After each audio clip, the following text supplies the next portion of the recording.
last couple of games, I think people will have seen you come in a starting role and being really involved in the team. How's the last few weeks been for you? Has it been better to not be thrown straight in from the start and have a little bit of time before getting in that starting 11? Yeah, probably. Like, you always want to be starting games, you always want to be playing, but obviously I'm new at the club and I've kind of, like, I'd say I've bided my time a bit, but I've only obviously been here a month and I've probably got in from the start earlier than I expected to. So I've enjoyed it. I like playing. I love playing footy. Like, that's all I want to do. But coming on against Tranmere for the last 20 minutes, it probably eased me into it, sort of thing. So yeah, I've enjoyed it. Your route into the Football League is maybe not the traditional route that people go through. You were in that under-23 setup and then ended up going to Scotland and going to Inverness and kind of coming to Accrington from Burnley via Inverness, which is not good geography if you think about it. How did that experience in Scotland help you though? Oh, it's helped me a lot. It made me grow up as a person. Obviously, I don't know how much you know, but I turned my deal down at Burnley and I thought it'd be dead easy to get into the Football League, and it was harder than I thought it'd be. So I ended up going up to Inverness and they had quite a lot of injuries and I went up to pretty much play straight away, and then I think it was my second day I got injured for 3 months. So that didn't go to plan playing wise, but obviously I was 7 hours away from home, living on my own for the first time properly. And I'd grown up as a person. I was having to do everything for myself. So I've learnt a lot off the pitch, and then obviously we got to the Scottish Cup final, and that's like a massive achievement. So that's an experience that I'll never forget. So I've learnt a lot from going up to Scotland. Obviously I'd like to play more, but hopefully all that can stand me in good stead for coming down here. I'm interested in how much of an eye-opener it is when you're a young professional. You've gone through an academy system and got your pro. You said there, I thought it'd be dead easy to get a club in the Football League. Do you think that's something that young players might sometimes take for granted, that I'm at this big club and even if I don't make it here, I'll get myself another club?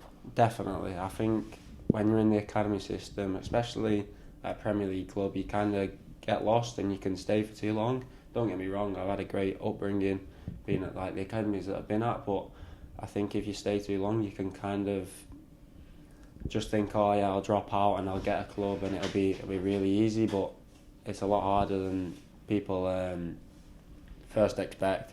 And obviously there's a lot of boys who stay maybe a season too long and then they drop out and they struggle finding a club. Like, I know a lot of people who are really good players who've struggled finding a first team club, which is sad really. Do you think you almost have to cherry pick the best bits from that academy experience, the coaching that you get, the technical stuff that maybe you learn, but have you learned that maybe you need something else on top of that? Yeah, no, definitely. Like, the academy's a really good feel, like all the technical, tactical, and they teach you how to be the best version of yourself and the best professional. But once you're stepping into the men's game, it's literally, you've just got to be ready for Saturday and you've got to be able to go and get 3 points. So you've kind of got to have that bit inside that's all about you really, and a bit of a selfish mindset to be ready, so when you're called upon you can do the job, because at the end of the day when you're in the under-23s it's about development, but when you come to a first team it's about winning. Here the manager's talked, particularly recently with the injuries piling up again, about experience and inexperience.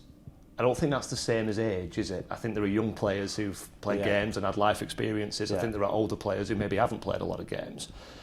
Do you come into this team with that Scottish experience behind you, learning what you've learned from academy football and feeling like you might not have dozens and dozens and dozens and dozens of games behind you, but that life experience makes you more ready? Yeah, it's funny you should say that. I was actually having a conversation with Mum and Dad not that long ago, and I was basically saying that although I'm 20 and I've only played a handful of games and I've only started 2 games for Raki, I feel like I'm a lot older than I am, really. I feel like I've had a lot more experience than I actually have had, just because of obviously what happened at Burnley, all the stuff that I did at Burnley, and then I've gone up to Scotland, like the other side of like Great Britain really. It's like 7 hours away. Like, I'd never have thought, if you'd have told me 12 months ago, oh, you'll be living 7 hours away playing for Inverness, like I'd have laughed at you, because to be honest with you, like I didn't really know where Inverness was when I first went up. So like, although I've only played a handful of games, like yeah, I feel like I've had so much more experience and like experiences that a lot of the boys, even in the changing room, probably haven't had. Obviously, there's a few lads coming up from Norwich who are from down there, which is probably similar coming up here. But obviously, they're still in England, so it's not a different country, not a different like environment. So yeah, I have had a different experience, and I feel like I've got a lot more non-footballing experiences, I think you can call it. 2 and a bit games, we'll call it. Yeah. A couple of sub-appearances and a couple of starts.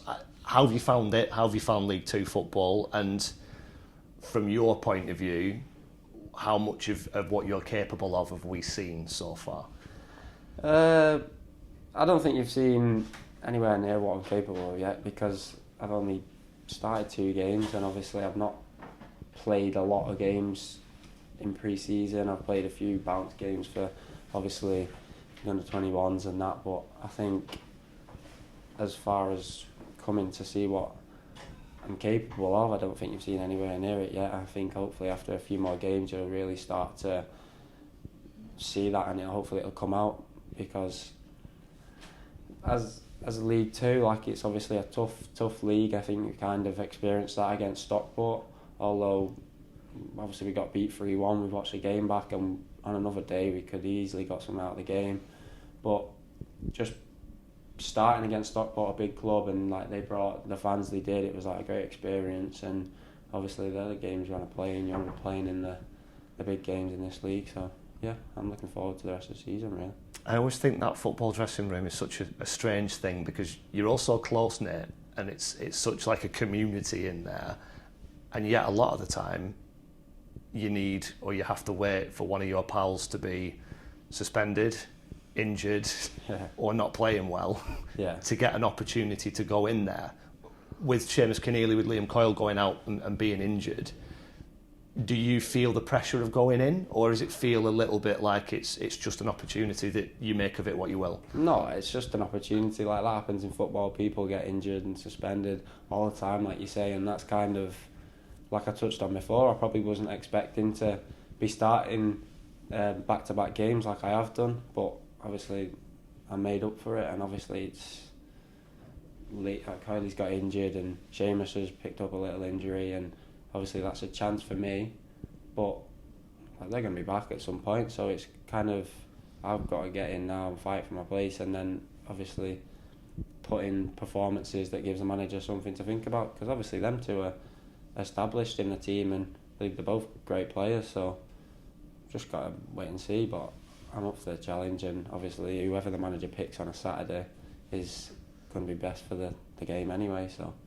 how's it compare, the competition and the quality in that changing room in this League Two setup, to being in a Premier League under-23s and playing in the top flight in Scotland?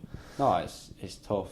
Obviously being in a League Two dressing room, it's the first one I've been in, sort of thing, but the league's tough, and Scotland's similar, probably not as good as down here, but it's still tough up there. Like, it's a tough league, but it's nothing like an under-23s dressing room. The level of competition and the level of the fact that you have to win every week and it's all about winning is completely different at 23s.